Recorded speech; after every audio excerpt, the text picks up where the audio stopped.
जय श्री कृष्ण। आपका स्वागत है। हम जन्म कुंडली बनाना सीख रहे हैं।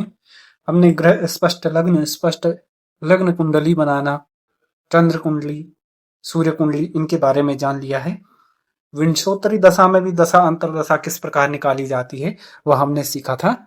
आज हम योगिनी दशा सीखेंगे। योगिनी दशा शिव प्रोक्त है, भगवान शिव ने इसे प्रकट किया है। योगिनी दशा कुल 36 वर्ष की होती है। प्रत्येक 36 वर्षों के पश्चात पुनः उसी दशा की पुनरावृत्ति होती है। योगिनी दशाओं में क्रमशः मंगला, पिंगला, धान्य, भ्रामरी, भद्रिका, उल्का, सिद्धा और संकटा, ये 8 नाम हैं इनके। इनकी जो वर्ष संख्या है वह क्रमानुसार ही है। आप यहाँ पर योगिनी अंतरदशा ज्ञान के लिए ये जो चक्र बना हुआ है इसमें देख रहे होंगे, मंगला के सामने 1 नंबर लिखा है, पिंगला 2, धान्य 3। ये इनके क्रम भी है और इनके वर्ष। मंगला की दशा 1 वर्ष, पिंगला की 2 वर्ष, धान्य की 3 वर्ष, भ्रामरी की 4 वर्ष, भद्रिका 5 वर्ष और उनका 6 वर्ष, सिद्धा हमारी 7 वर्ष और संकटा 8 वर्ष। इन दशाओं के जो स्वामी होते हैं वह भी बताते हैं। मंगला की जो दशा होती है वह चंद्रमा की दशा होती है। मंगला के स्वामी चंद्रमा होते हैं। पिंगला होती है, पिंगला की दशा सूर्य होते हैं। धान्य गुरु की दशा होती है। भ्रामरी यह मंगल की दशा है। भद्रिका दशा बुध की दशा है और उल्का दशा होती ये शनिदेव की दशा है। सिद्धा दशा शुक्र की दशा है और संकटा दशा राहु की दशा है। यहाँ इसमें केतु की दशा नहीं है, राहु की दशा है। संकटा की दशा 8 वर्ष की होती है। तो इस प्रकार से इनके नाम भी है, इनके स्वामी भी हैं। अब इसे कैसे निकाला जाता है वह विधि देखते हैं। योगिनी दशा निकालने के लिए जन्म नक्षत्र संख्या में 3 जोड़ करके उसमें भी 8 का भाग देंगे। जो संख्या हमें प्राप्त होगी वही दशा चल रही है। हमारा जो उदाहरण है 11 अप्रैल 2025 का 13:30 का, उसके अनुसार हमारा उत्तरा फाल्गुनी जन्म नक्षत्र है। अश्वनी से जब गिनते हैं तो 12वां नक्षत्र उत्तरा फाल्गुनी है। 12 संख्या लिख दी हमने, उसमें नियम अनुसार हमने 3 जोड़ा है। जब उसमें हम 3 जोड़ते हैं तो हमें संख्या 15 प्राप्त होती। 3 और 2 5 और 1 का 1 उतार देते 15। नियम अनुसार ही 8 का भाग जब 15 में देते हैं, एक बार भाग जाता है, 8 उतार देते हैं। 15 में से जब 8 घटाते हैं तो 7 शेष बचता है। 7 शेष है, अर्थात 7वीं दशा ही हमारी चल रही है। 7वीं दशा सिद्धा की दशा है। यदि 1 शेष रहेगा तो मंगला की दशा, 2 शेष रहेगा तो पिंगला की दशा। इसी प्रकार से जब 0 शेष रहता है अर्थात वह संकटा की दशा है। विंशोत्तरी दशा में जैसे हमने पलात्मक भयात बनाया था, यहां देखिए पलात्मक भयात बनाने के लिए हमने अपने भयात में घटी में जब 60 का गुणा करते हैं और पल को जब जोड़ देते हैं तो वह पलात्मक हो जाता है। इसी प्रकार हमने भवोग को भी किया था। यहाँ पर पलात्मक भयात और पलात्मक भवोग की आवश्यकता होती है। आप पलात्मक भयात और पलात्मक भवोग बनाना सीख सकते हैं। पूर्व की वीडियो में यह उपलब्ध है। हमें दशा का भुक्त वर्ष माह दिन ज्ञात करना है कि यह दशा कितना वर्ष बीत चुकी है और कितना इसका भोग्य है, वह ज्ञात करना है। वर्ष माह दिन इत्यादि ज्ञात करना है। उसके लिए नियम है कि पलात्मक भवोग से पलात्मक भयात गुणा दशा वर्ष संख्या में भाग देना है। पलात्मक भयात हमारा 37-21 है। हमारी सिद्धा की दशा है और सिद्धा के जो वर्ष भी होते हैं वह 7 वर्ष होते हैं। तो 31, तो 37-21 में 7 का गुणा करेंगे। 7 का गुणा जब करते हैं 26 0 47 यह संख्या हमें प्राप्त होती है। नियम अनुसार ही हमने अब इस संख्या में पलात्मक भवोग का भाग देना है। 4018 हमारा ये पलात्मक भवोग है। इसमें जब हम इस संख्या में भाग देते हैं तो 6 बार भाग जाता है। 24 1 0 8 यह संख्या हमें प्राप्त होती है। जब हम घटाते हैं 17 में से 18 घटाएंगे 9 यहाँ से हमने 1 हासिल लेते हैं, तभी ये 17 हुआ था। 3 में से शून्य घटता नहीं है, 3 का 3 हम उतार देते हैं। शून्य में से 1 नहीं घटता, 1 हासिल लेंगे, 10 में से 1 घटाएंगे 9।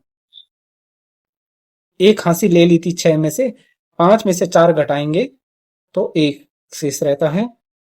यह जो शेष फल है, इसमें हम 12 का गुणा करेंगे। 12 का गुणा करने पर हमें माह पता चल जाएंगे। जब हम 12 का गुणा करते हैं तो 23, 26, 8 ये संख्या हमें प्राप्त होती है। इसमें भी हम अपने पलात्मक भवोग से भाग देंगे तो 5 बार भाग जाता है। 2 0 0 9 0 यह संख्या हमें प्राप्त होती है। जब घटाते हैं 8 का 8, 6 में से 9 नहीं घटता है, 1 हासिल लेंगे। 16 में से 9 घटाते हैं 7, 2 में से 1 हासिल ले ली थी, यहाँ पर 1 है, 1 का 1 उतार देंगे, 3 का 3 उतार देंगे, 31, 78। अब हमें दिन भी निकालने हैं, 30 से गुणा करेंगे। एक महीने के अंतर्गत 30 दिन होते हैं, 30 का गुणा करेंगे, दिन हमें ज्ञात करने हैं।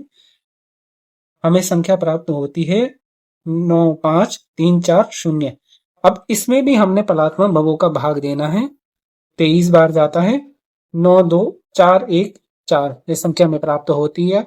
जब घटाते हैं 10 में से 4 घटाएंगे 6, 4 में से हमने 1 हासिल ले ली थी, यहाँ पर 3 है, 3 में से 1 घटाएंगे 2, 13 में से 4 घटाते हैं तो 9 शेष रहता है। 1 हासिल लेकर हमने 13 बनाया था, यहाँ पर 4 है, 4 में से 2 घटाएंगे 2, यह 29, 26 हमें प्राप्त हो गया है, जिससे हम भाग दे रहे हैं।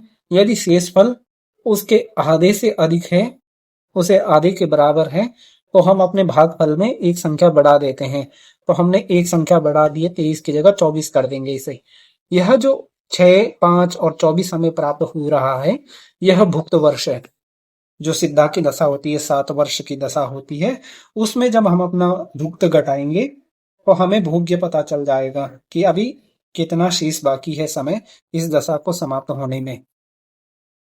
24 में से 30 में से 24 घटाना है, 10 में से 4 घटाएंगे 6, 3 में से हमने 1 हासिल ले ली थी, यहाँ पर 2 शेष है, 2 में से 2 घटाएंगे 0, 6 हमें संख्या वियोग फल में प्राप्त हुई है। 1 माह हमने हासिल ले लिया था, यहाँ पर 11 माह है, 11 माह में से 5 माह घटाएंगे तो 6 माह हमें प्राप्त हो जाते हैं। यहाँ पर 6 माह ही अब शेष हैं, क्योंकि हमने एक वर्ष पूरा माह में ले लिया था हासिल। अब यहाँ पर 6 वर्ष हैं, 6 वर्ष में से 6 वर्ष घटाएंगे 0। यह जो 6 माह और 6 दिन हमें प्राप्त हो रहे हैं, यह हमारा भोग्य वर्ष पता चल गया है। दशा वर्ष में से जब भुक्त घटाते हैं तो भोग्य वर्ष पता चल जाते हैं। जब हम जन्मदिन में 6 माह और 6 दिन जोड़ेंगे तो हमें दशा समाप्ति की तारीख पता चल जाएगी। 6 माह और 6 दिन हमने जोड़ दिए हैं, 11 और 6 17, 6 और 4 10, 2025, 17 अक्टूबर 2025 को यह सिद्धा की दशा समाप्त हो रही है। तो इस प्रकार से हमने दशा समाप्ति काल भी जान लिया है। हमें अंतरदशा जाननी है। हमारा जो भोग्य वर्ष है वह 6 माह और 6 दिन का है, और जो ये सिद्धा की दशा में अंतिम उल्का की जो अंतरदशा है वह भी 14 माह की है, अर्थात 1 वर्ष और 2 माह की है। इसी के अंतर्गत हमारी अंतरदशा भी है। जब हम जन्मदिन में अपना भुक्त घटा देंगे तो हमें सिद्धा की दशा कब प्रारंभ हुई थी, किस तारीख को प्रारंभ हुई थी, वह पता चल जाएगी। 11 में से 24 नहीं घटता है, 4 में से 5 नहीं घटता है। हम वर्ष में से 1 वर्ष लेंगे जो 12 माह बन जाएंगे, 12 और 4 16, 16 माह में से हम 1 माह लेंगे, 30 दिन हो जाए, 30 और 11 41। जब हम 11 में से 4 घटाएंगे 7, और 3 में से जब 2 घटाएंगे 1, 17 हमें वियोगफल में प्राप्त हो रहा है। यहाँ पर 16 माह थे, 1 हासिल ले लिया था, अब 15 माह है, 15 में से 5 माह घटाएंगे 10, 2024 अब यहाँ पर शेष था। 2024 में यानी 14 में से 6 घटाते हैं तो 8 हमें प्राप्त होता है। 2 में से 1 हासिल ले लिया था तो यहाँ पर 1 शेष है, 1 उतार देंगे, 0 का 0, 2 का 2, 2018। यह 17 अक्टूबर 2018 से यह दशा प्रारंभ हुई थी। सिद्धा की दशा। कितना समय बीत गया है?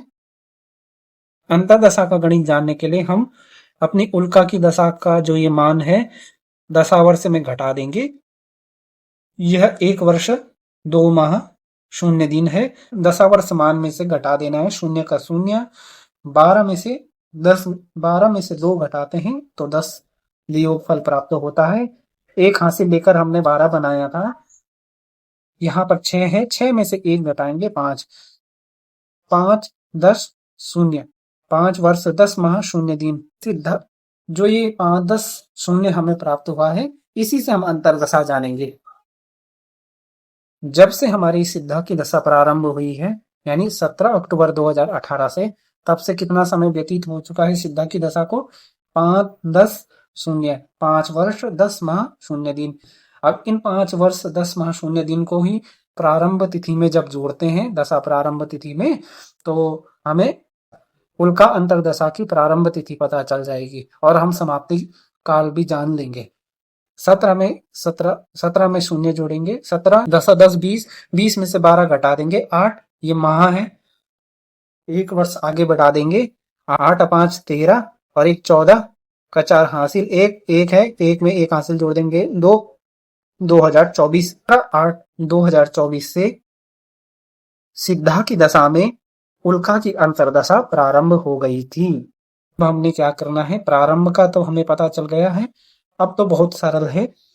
अपनी अंतर्दशा के जो मान है, अपनी उल्का की जो अंतर्दशा का मान है, उसी को जोड़ देना है और हमें समाप्ति भी पता चल जाएगी कब तक रहेगी। 17 में शून्य जोड़ेंगे, 17, 8 और 2 10, 4 और 1 5, 2 का 2, शून्य का शून्य, 2 का 2, 17 10 2025 यह संख्या में प्राप्त हो जाएगी उल्का की दशा 17 10 2025, यानी समाप्त सिद्धा की समाप्ति पर्यंत ही तो उल्का की दशा है और यह संख्या हमें प्राप्त हो गई है। हमारा जो भोग्य वर्ष, जब हमने अपने जन्मदिन में भोग्य वर्ष जोड़े थे तो हमें समाप्ति भी तो यही पता चली थी कि 17 10 2025 को सिद्धा की दशा समाप्त हो रही है और यह अंतिम अंतर्दशा थी उल्का की अंतर्दशा, और इसका भी यही है कि 17 10 2025 को, यानी अंतिम जो अंतर्दशा है वह समाप्त हो रही है। तो इस तरह से अंतर्दशाएं ज्ञात की जा सकती हैं। तो आप भी क्रमशः इनकी अंतर्दशाएं ज्ञात कर सकते हैं। इस तरह से योगिनी दशा और अंतर्दशा ज्ञात की जाती है। आप इसका अभ्यास कीजिएगा, बहुत आसानी से इसकी विधि आप सीख जाएंगे।